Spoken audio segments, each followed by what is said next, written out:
Hello जी, सत साहब सभी को। तो फिर से आ गए हम एक नए वीडियो के साथ। बंदी छोड़ कबीर साहेब की जय, बंदी छोड़ गरीबदास जी महाराज की जय, स्वामी राम देवानंद जी महाराज की जय, बंदी छोड़ सतगुरु रामपाल जी महाराज की जय हो।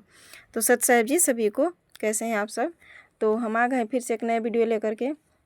जानेंगे आज इस वीडियो में कि परमात्मा साकार है या फिर निराकार है। हमारे जितने भी धर्मगुरु हैं वो बताते हैं कि परमात्मा साकार भी है और निराकार भी है। ऐसे ही एक और वीडियो है श्री अनिरुद्ध आचार्य जी महाराज जी के बारे में, जो श्री अनिरुद्ध आचार्य जी महाराज हमें बता रहे हैं कि परमात्मा साकार भी हैं या निराकार भी हैं और निराकार भी हैं। तो हम कैसे समझे कि परमात्मा साकार है या निराकार है। उनके कहने के मुताबिक हमें तो समझ ही नहीं आ रहा है कि परमात्मा साकार है या निराकार है, दोनों बता रहे हैं।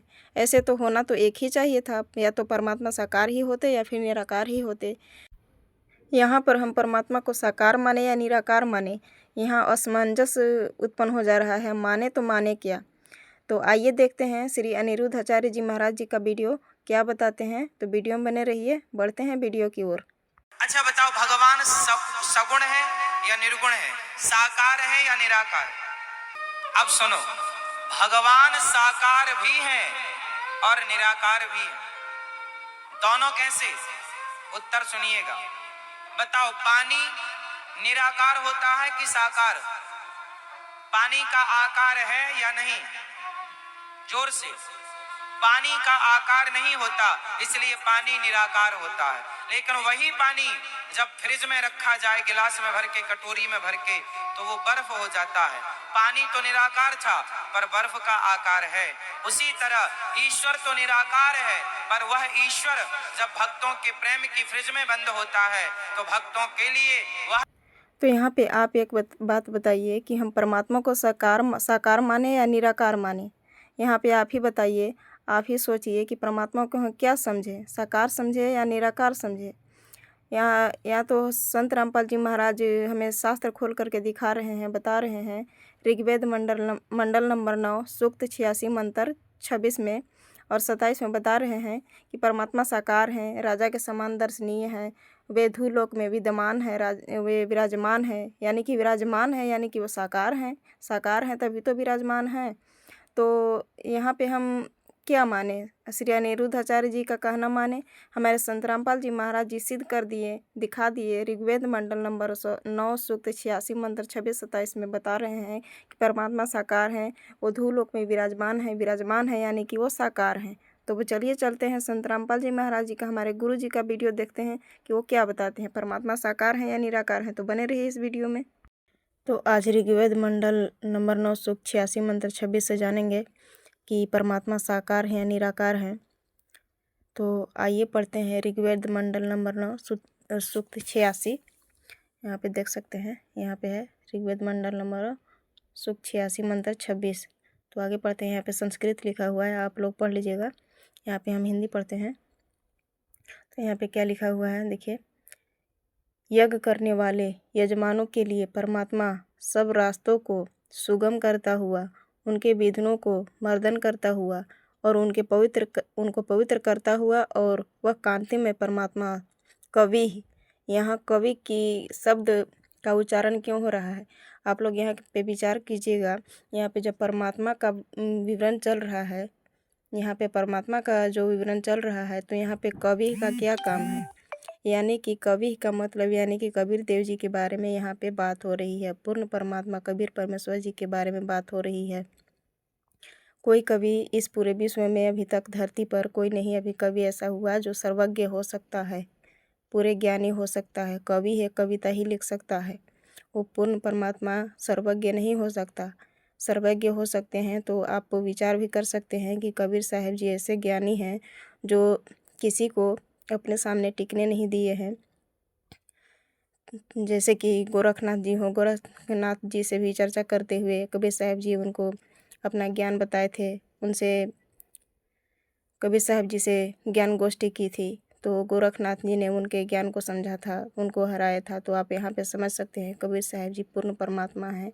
कबीर साहब जी के बारे में यहाँ बात हो रही है। यहाँ पे सर्वज्ञ लिखा है यानी कि कबीर साहब जी। तो आगे लिखा है कवि विद्युत के समान क्रीड़ा करता हुआ वर्णीय पुरुष को प्राप्त होता है, यानी कि अच्छी आत्मा को, अच्छे पुरुष को प्राप्त होते हैं और उनको ज्ञान उपदेश कराते हैं। आगे लिखा हुआ है यहाँ पे, धार्मिक अनुष्ठान करने वाले भक्तों के लिए परमात्मा उनके रास्ते को साफ कर देता है और उनके संकटों को नष्ट कर देता है। उन भक्तों को पवित्र करता हुआ हल्के तेज पुंज का रूप धारण करके वह परमात्मा कबीर देव बिजली जैसे गति से तेजी से चलता हुआ श्रेष्ठ आत्माओं को आकर मिलता है, यानी कि अच्छी आत्माओं को आकर मिलता है। यहाँ पे देख सकते हैं आगे हमारे गुरु जी क्या बताते हैं, संत रामपाल जी महाराज। ये वीडियो देख लेते हैं। चलिए शुरू करते हैं यह वीडियो। तो वेद यही बता रहे हैं कि वो परमात्मा अपने प्यारी आत्माओं के पास अपने सतलोक से गति करके यहाँ आता है, उनको उपदेश देता है। अब देखिएगा, ऋग्वेद 9-10 मंडल महर्षि दान सरस्वती द्वारा अनुवादित ये है प्रकाशक सार्वदेशिक कार्य प्रतिनिधि सभा, महर्षि दान भवन, रामलीला मैदान, नई दिल्ली। ये महर्षि दानंद सरस्वती कृत, वैसे तो ये महर्षि दानंद सरस्वती कृत नहीं है, 9 और 10 मंडल ये किसी और का किया। फिर भी हम आगे, अब हमारा उद्देश्य कुछ और है, उसी को क्लियर करते हैं। मुद्रक है Prince offset printers, 1510 Pataudi house, Daryaganj, नई दिल्ली। अब आइएगा इसमें ऋग्वेद मंडल नंबर 9 सूक्त नंबर 86, ऋग्वेद मंडल नंबर 9 सूक्त नंबर 86 और मंत्र नंबर 26 में क्या बताया है कि यज्ञ करने वाले यजमानों के लिए परमात्मा, यज्ञ माने धार्मिक अनुष्ठान करने वाले भक्तों के लिए, यजमान माने भक्तों के लिए परमात्मा सब रास्तों को सुगम करता हुआ उनके विघ्नों को मर्दन करता है, उनके संकटों को नष्ट कर देता है, उनके रास्ते साफ कर देता है, उनको पवित्र करता हुआ, यानी भक्तों को पवित्र करता हुआ और अपने रूप को सरल करता हुआ तेज पुंज, हल्के तेज पुंज का रूप धारण करके आता परमात्मा सतलोक से, करता हुआ वह कांति में परमात्मा। यहाँ ये सर्वज्ञ लिख दिया, कवि, कवि का अर्थ इन्होंने सर्वज्ञ कर दिया। हम इसको कबीर देव बोल देते हैं, कबीर देव।